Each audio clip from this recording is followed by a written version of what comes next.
بسم اللہ الرحمن الرحیم۔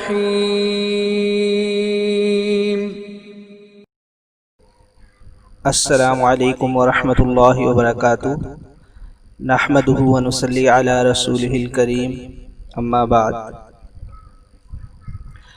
جس کسی کو نظر کا مسئلہ ہو، نظر کی کمزوری ہو، وہ یہ آیت ہر نماز کے بعد جتنی دفعہ ممکن ہو پڑھا کرے۔ آیت یہ ہے: اعوذ باللہ من الشیطان الرجیم، بسم اللہ الرحمن الرحیم۔ فکشفنا عنک غطاءک فبصرک اليوم حدید۔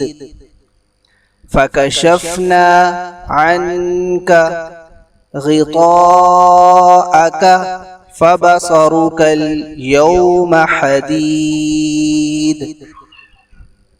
ہماری مزید ایسی اچھی ویڈیوز دیکھنے کے لیے ہمارے چینل دین کی باتوں کو سبسکرائب کرنا مت بھولیے گا۔ جزاکم اللہ خیرا۔